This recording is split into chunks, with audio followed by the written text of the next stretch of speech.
Hey book friends, it's Rossane Parry. I'm talking to you from my backyard in Portland, Oregon today, and I am the author of A Wolf Called Wander and the forthcoming book, A Whale of the Wild. So I wanted to talk to you just a little bit about my book today, since we're all home from school in these crazy epidemic times. So why did I choose A Wolf Called Wander as a story? It's based on an actual story of a real wolf that lived in Oregon.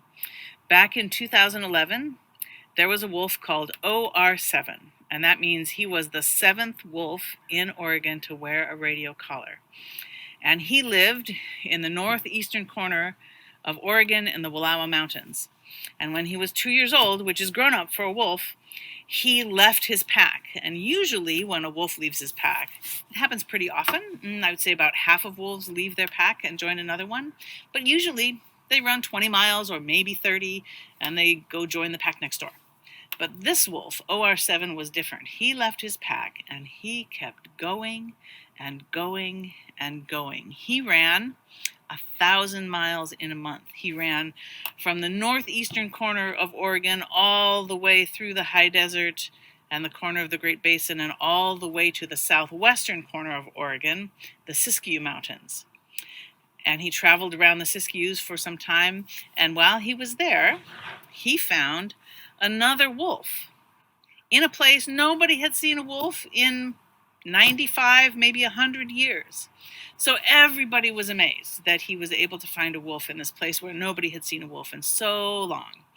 And these two wolves got together, and a year later they had a litter of 3 pups, and they have had a litter of pups every year since.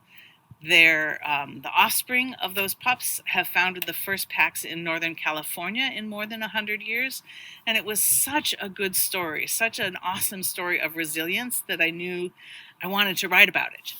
I didn't really know when I started if the story would work out, but I thought, well, I'll just give it a try and see if I can write a story completely from the point of view of a wolf and have that really work. So that was my experiment that became A Wolf Called Wander. One of the reasons that I love that story so much is that wolves are pack animals just like humans. They need each other very much. They live with their packs for most of their lives. They might leave the pack they were born in and join another, but they live in a pack structure their whole lives long, and they depend on their pack. And here's one of the reasons why. So here is my little wolf friend. And one of the main things that they hunt is elk, an animal much bigger than them, right? The only way that a wolf is able to hunt an elk, an animal this big and, armed with sharp pointy things on the top end there, the only way that they can hunt an animal so much bigger than them is to hunt cooperatively. So they hunt in packs. They travel in packs. Usually the alpha male, the father of the pack, leads the hunt. Usually the alpha female decides where that pack will travel and where their game can be found. And so I love that about wolves, that they need their fellow pack members just like we need our own families. So that's why I wrote the story. And also, as you might guess from my location, I wrote the story because I love to be outside. This is my summer office. It's in a treehouse in my backyard. So do you want to take a look around at where I work in the summertime? Here we go. This will be a little dizzy maybe, okay? But here is my desk. Can we see it? Oh, there we go. That's my desk where I work in my treehouse. I just have a plain old rolling office chair right there. And then behind me is the escape hatch from my treehouse. Technically it's a slide, but honestly it's a little bit not big enough of a slide for a treehouse this tall. So it's more of a plummet than a slide. So I don't usually go down there. Sometimes when I'm trying to get up, I come up this ladder, which is like a ship's ladder. And sometimes when I'm climbing up into my treehouse, I just climb up the tree right here on those branches. If I need a fast escape, This can be tricky to see, but for fast escapes, can you see that I have a zip line? My zip line is right out the side of my treehouse here. And then my favorite way to get into my treehouse is my rock wall. So that's the fun way to get into my treehouse. And right over there is where I go and take a break and have a recess when I need a break from my writing. And this is what it looks like outside of my treehouse. I have neighbors over here, and mostly blackberry vines over here, and a big walnut tree over here. My house is the red house, and I have lots of trees all around me, including this big Douglas fir tree that my treehouse is in. You can tell it's a Douglas fir tree because it has this big knobbly bark that has really thick grooves in it. And so that's my summer workplace. As you can see, it doesn't really work for the winter time, but I start working out here in the spring, and I work out here all summer long and into maybe the middle of fall because it's pretty mild here in Oregon.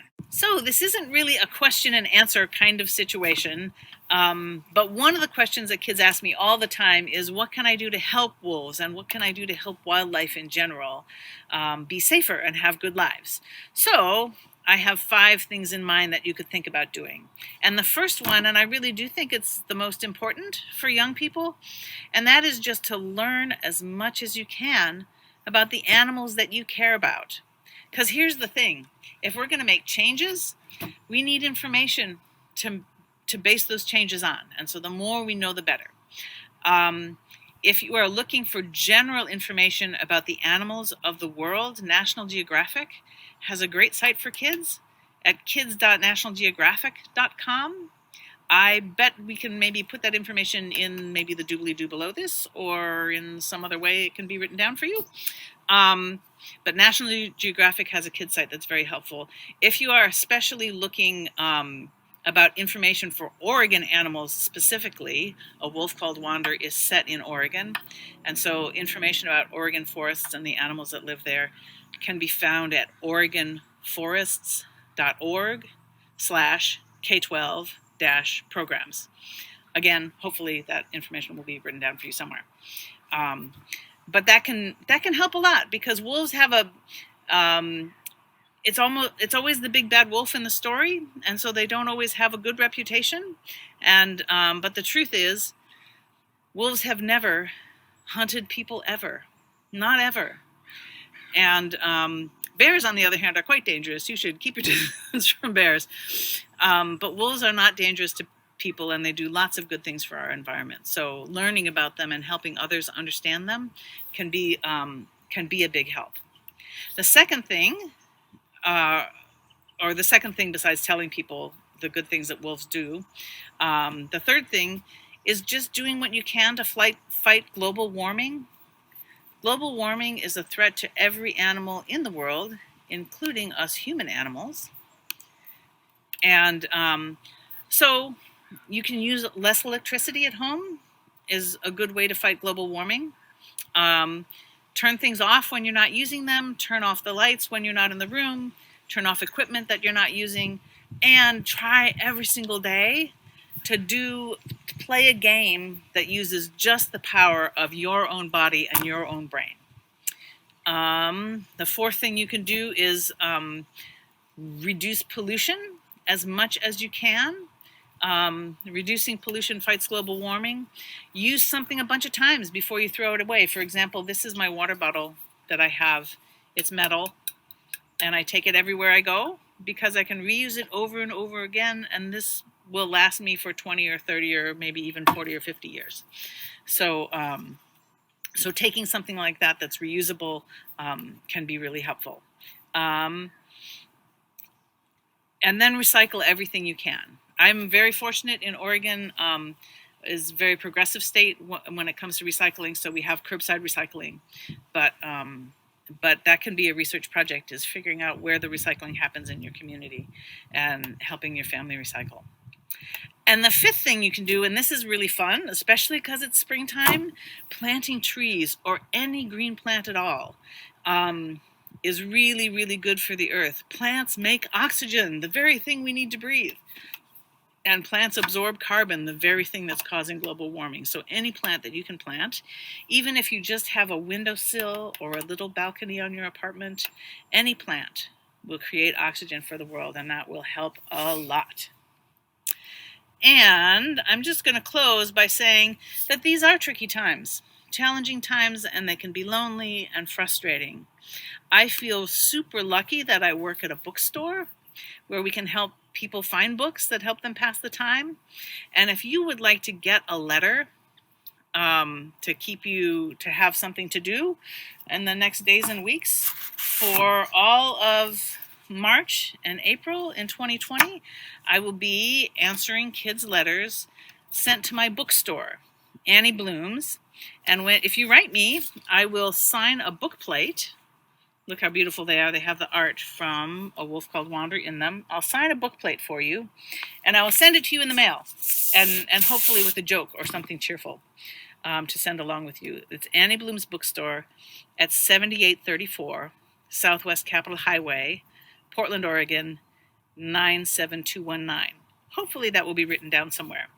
But in the meanwhile, friends, if you're missing your schoolmates, I would remind you that one of our finest presidents spent most of his education just reading books in his own home. And he learned a lot from them. So I hope you read my books. I hope you read everybody's books. I think we're going to get through these difficult times just fine. It's been lovely talking to you. Take good care. Bye-bye.